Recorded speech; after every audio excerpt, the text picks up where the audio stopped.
রে পুকুরে এত টাকার মাছ মুছ ফালালি, ওই মাছ কই? মাছ একটু দিই না চোখে। আমি তো দেই না ভাই, জাল মাল হালাই, জালে তো আর মাছ উঠে না। কারণটা কি? মনে হয় ভাই কিছু একটা ধরছে ভাই, নাহলে মাছগুলা গেলে কই, একটা মাছও দেই না ভাই, জাল কতটি হালাইলাম, একটা মাছও উঠতেছে না। কিছু একটা মনে হয় ঘুরছে ভাই। আচ্ছা কি করলে আচ্ছা। ভালো হয় কত ভাই? আচ্ছা রাখো। আসসালামু আলাইকুম ভাই। ওয়ালাইকুম আসসালাম ভাই। কি খবর ভাই, আপনার মনটা ভাই। খারাপ ভাই? ভাই আমার মনটা খারাপ, আমার এত টাকার মাছ ফালাইছি পুকুরটার ভিতরে ভাই।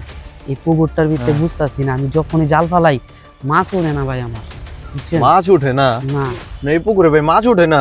কয়দিন আগে দেখলাম ভাই ভরপুর মাছ। ভাই বুঝতেছি না আসলে কাহিনীটা কি ভাই, আমার মাছ কই গেল ভাই? এত টাকার মাছ ভাই, আমার তো ভাই কলজাটা পুরাই গেছে ভাই। এটা তো ভাই আমিও কই, কয়দিন আগে দেখলাম আপনার এখানে ভরপুর মাছ, এখানে রুটি দেই ওইখানে রুটি দেই, কিন্তু কোনো মাছ আসে না। এটার কারণটা কি ভাই?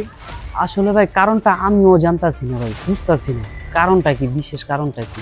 এই বিশেষ কারণটা যদি জানতাম ভাই তাহলে তো আমি ভাই করতে পারতাম ভাই। কারণটা কি আপনি জানেন ভাই? তো ভাই বিষয়টা আমি খেয়াল করছি, কালকে আমি আসার পর এই পুকুরে আমি দেখি কি জানেন, যে এই পুকুরে বিশাল বড় একটা কুমির দেখছি আমি। তো এই কুমিরটা কে ছাড়ছে? আপনার সাথে কি কারো দুশ্মনী আছে? ভাই আমার তো এরকম কারোর সাথে কোনো দুশ্মনী নাই ভাই। কে করলো এই কামটা আমার ভাই? কোন না ভাই। ভাই মনে হইতাছে আপনার ভাই আছে না ভাই, মেহেদি ভাই। হ্যাঁ মেহেদি ভাই, মানে আপনারা তো ভাই দুশ্মনী আছে অনেক আগের থেকেই।